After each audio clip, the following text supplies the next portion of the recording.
Welcome back to Western Pennsylvania. I titled this video, it's going to be a completely different video for me, but it's Am I in the Twilight Zone? I told you, don't sneak up on me like that. I found your hat you wanted. You're welcome. Thank you. Do you want tea? Yes. Okay.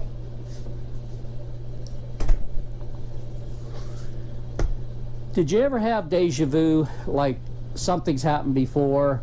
Or if you drive out in your car, you come home and there's like, once you almost get home, you're like, this road back here that I took, I don't remember driving it. It's like you cannot remember it, but you remember where you were, you remember driving right up towards home, but there's a section that's gone. It's like you're in the Twilight Zone. Well, I want to tell a few things that happened to me over the years that, and they're in no special order, that's happened to me.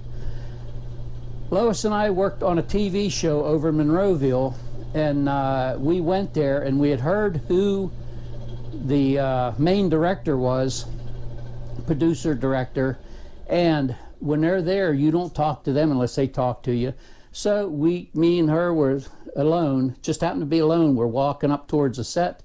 Here he comes down. And so I wanted to talk to him so bad, I don't dare say anything. He made the mistake of saying, how you guys, you know, like that. So I said, I'd be better if I could take a picture with you. So he said, fine, you know. So I went over and I got beside him and Lois took a picture.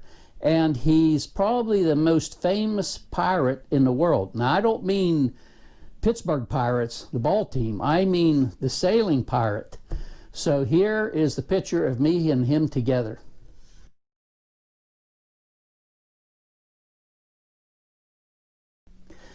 Is that Jack Sparrow, Johnny Depp? No, it's Caleb. He's a guy that was showing us where to park our cars. And we pulled in, I'm like, that guy looks like Johnny Depp. I couldn't believe it. So I got out and we're getting our luggage out and he moved on down waiting for the next car. And I said, hey, Johnny Depp, you're supposed to be up there filming. He got a big smile on his face. And then we talked a while and I said, I got to take a picture with you. You know, he said, fine. And so we went in. The next day we went over, there he is, he waved. And so when we got our luggage and went to leave, I went, Jack Sparrow. He was laughing. But here is the eerie part of it. About a week later, we're down at St. Paul's. It's like a Salvation Army, and I always talk about it, get stuff there. I buy a lot of things there. I go in. Now, this is after I was over there with Caleb. I went clear in the back where they have shelves and they have some electronics. I go through that, and what do I see? A Pirates of the Caribbean clock. I mean, what is the odds of that? And here, I put a new battery in, but it didn't tell time real good. Well, these little electric clocks in the back, you can buy them, so I bought one. But I put the original hands on it. Works perfect.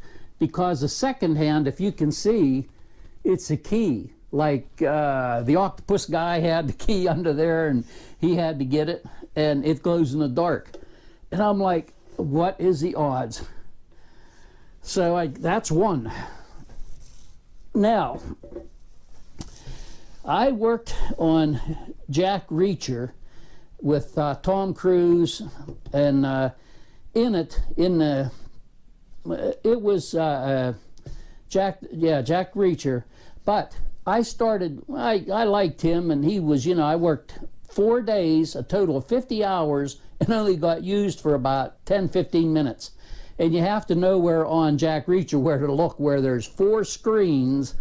It's a surveillance, and they actually used a little video camera, like a camcorder, no sound, and they're showing that. Well, on the top left corner, if you stop it, I'm up there in a gun store looking at stuff.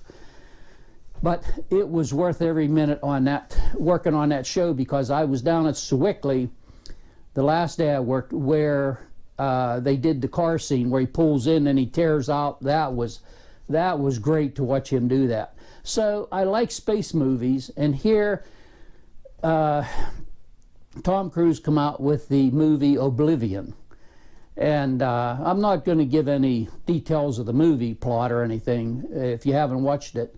But in the movie, there's a famous painting, and it's in the Museum of Modern Art in New York City. And in the movie, he gets that painting and takes it, and he gives it to his wife. And you have to really watch a movie in that, but you'll see this painting, and it's a famous painting. And here I go back a while later after that, I watched that movie. I go back to St. Paul's, and I go down around the aisle to the electronics, and then I shoot over, and they have paintings over there. And now you know what's coming. Twilight Zone.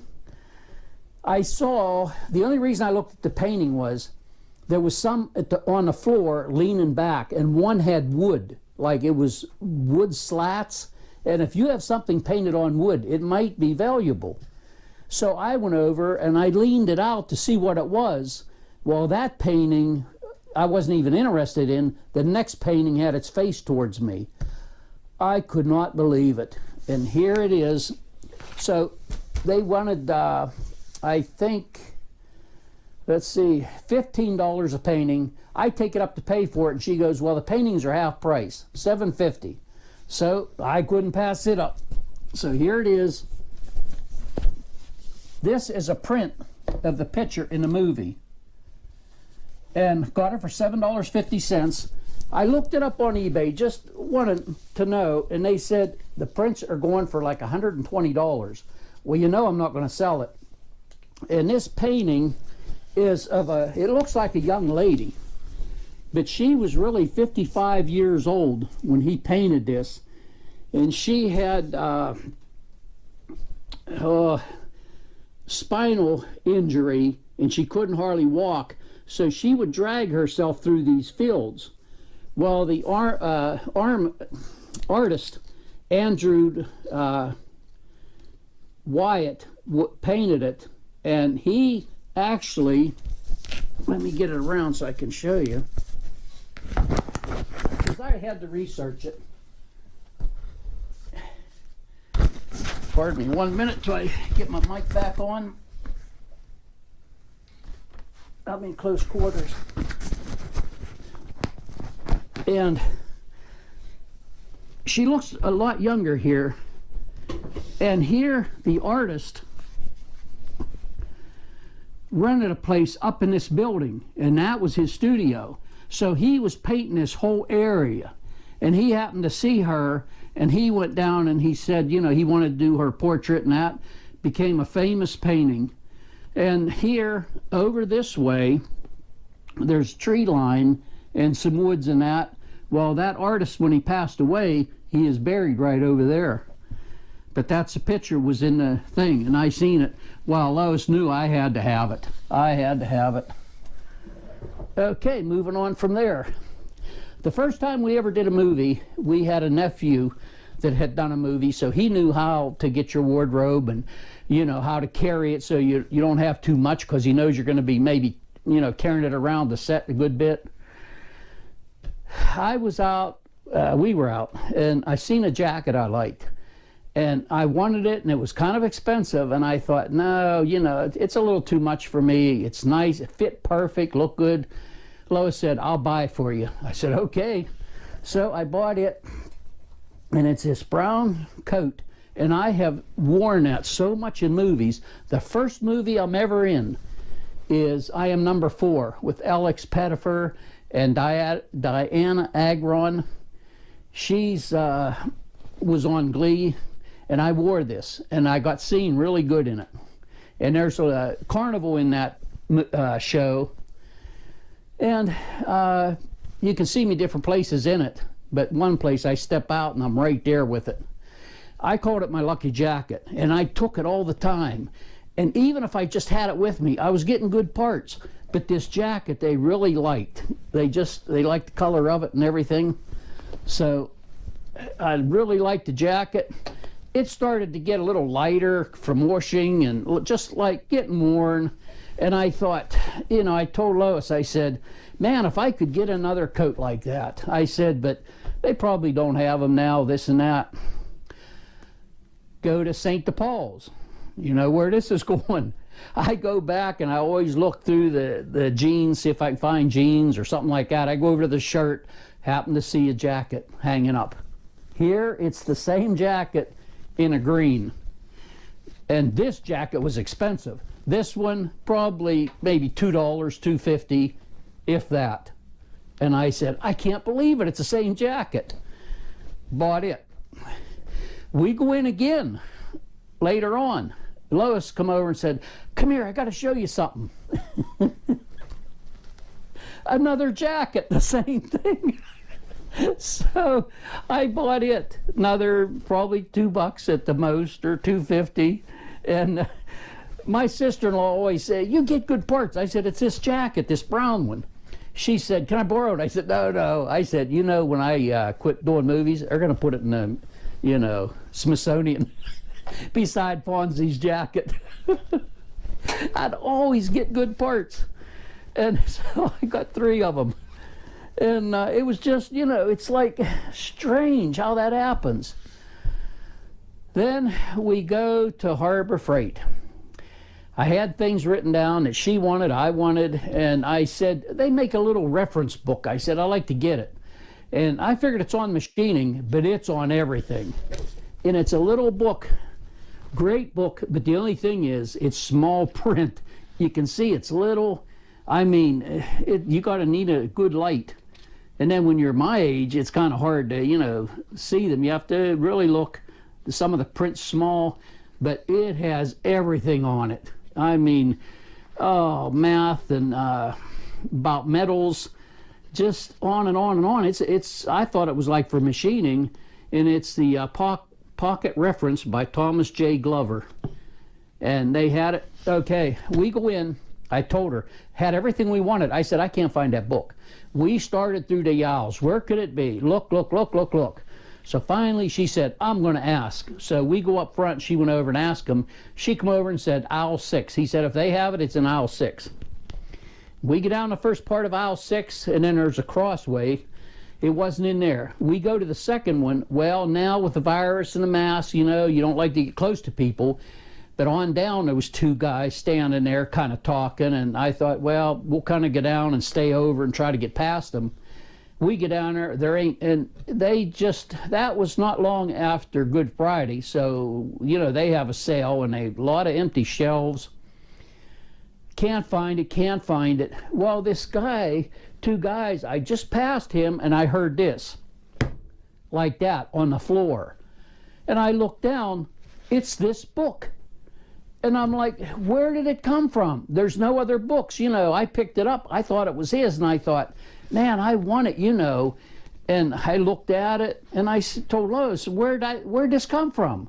And the guy looked at us, you know, and I said, is this yours? And he goes, no, it ain't mine. I'm like, where did it come from? It had to be, he bumped it off a shelf, but it must have been standing up like that. It had to be. How else, if it's laying like that? And I mean, it fell and smacked and made a loud noise. That's why I looked down to my left, and I'm like, you know, what is that? Couldn't figure it out. And here it was, that little book that we wanted. And it's like, that is spooky. And it's just, you know, one of them things, man. It's like you're in a Twilight Zone. And with all this going on, and there's probably more that I haven't thought about, but it's been amazing. And when I was in Jack Reacher, I got to see Robert Duvall. I was standing right beside him. We were outside. He's a regular guy, really nice. He come out and talk to everybody.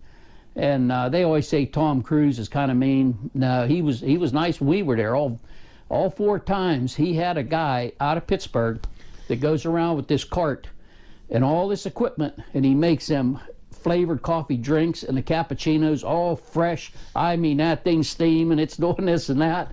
So I'd go over and get a cappuccino. Oh, the crew, they were coming over a lot. And they had a sign there, he said, compliments of Tom Cruise. He paid that guy to go there and do that for us. And oh my God, it was amazing. And when he's at the gun club where he's shooting a big rifle, we were in a holding building, and it's like a pole barn there that they have equipment for that area.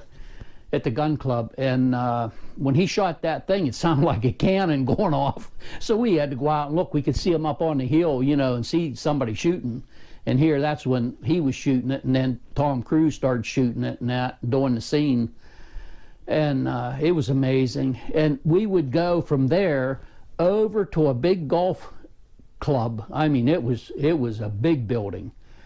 And they had 14 extras and over, I counted tables, and there was about 5 person each table. And they had over about 114 or 15 people, I counted, come in working on that. That was all crew and workers and stuff like that. They have security guards. They tell them they can come in and eat. And oh man, I mean, the food, that was the most food I ever seen on a set, was with Tom Cruise and that. Well, Tom Cruise had a big, and I might have told this, he had a big trailer. The back opened and there was big glass dark doors there and steps coming down, but them steps were as wide as the back end of that trailer coming down. Well, Tom Cruise would disappear for lunch. We wouldn't see him. Robert Duvall come in. He sat at a table. He went up and got a tray and got in line with everybody else. He just a regular guy, you know. Just he was really neat, just down to earth. Talk to us, come in and get munchies. They had them in the pole building where we were in. They could come in. You could get coffee and stuff and things like that. And the cappuccino guy was there and munchies and stuff. And they were steady bringing in stuff for us, you know, all day long. But it was amazing. And that picture, that's called Christina's World, is the name of that painting. And I looked it up and did a lot of research. And then here, there was a newspaper, because I had told the neighbors about this and getting this picture. Here, they get the paper. They gave me a paper, and there's a write-up in there on that painting. And that was the painting that they show like in a movie. It's probably just a print, but that was neat to find it. And then my Jack Sparrow clock, thanks to Caleb, which was one of the nicest guys you could meet. I couldn't believe it when I went in there, and then I showed Lois, because she'll go to the bank post office. I go in first, you know, into the St. Paul's, and I'll look and see what I want. And I brought it up and showed her. She said, oh man, she couldn't believe it. Cold, cold, cold here at Western Pennsylvania. I've been working still, getting my stuff straightened up. I'm about ready to look at the Suzuki, see if I can get the idling problems. I'm going to get that big tool out and hook up with it and see what I can do with it, try to get it fixed. The Harley is ready to go. It's running great. Everything's going good. Just cold, snow on and off. So wherever you're at, keep warm and have a good day.